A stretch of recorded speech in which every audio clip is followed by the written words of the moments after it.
The worldview part, I think, is the part people maybe don't think about as much. You think about, okay, people have come around and they've seen different trends, different time periods, different arts and culture, even different historical events. But one of the things about the historical events is that then that impacts the generation and how they're going to feel, how they see the world. Interestingly, when I did the research for this part of the book, there was only one historical event that all generations identified as being a major impact on their lives. And this was in America, obviously, and that was 9/11. And so you can see that that was a very game-changing moment for all the generations that were alive at that time.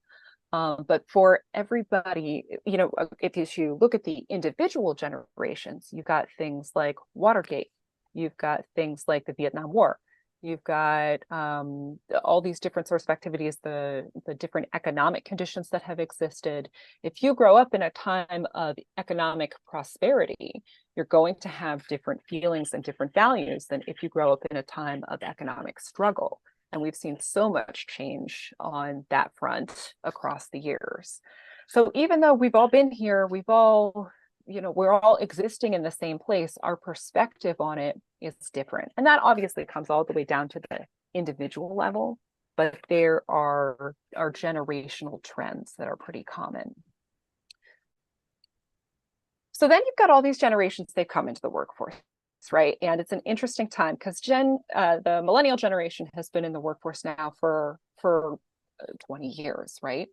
And you've got more and more Gen Z folks coming into the workforce, and eventually we'll get the Gen Alpha folks who are coming into the workforce. And I think you can go back significantly further and look at each of the prior generations and say, well, what happened?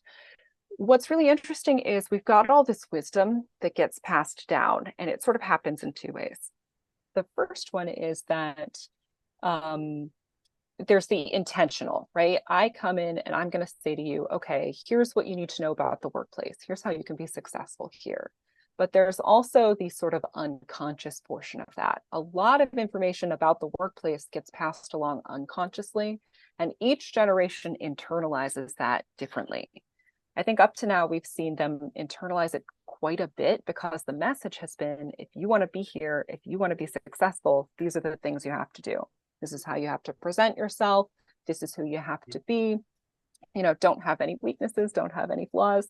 You come to work and you be this person, and you see people put on their work persona.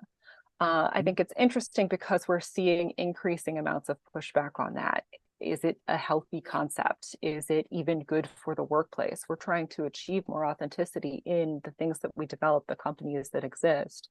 Why all this artifice? Is it serving us?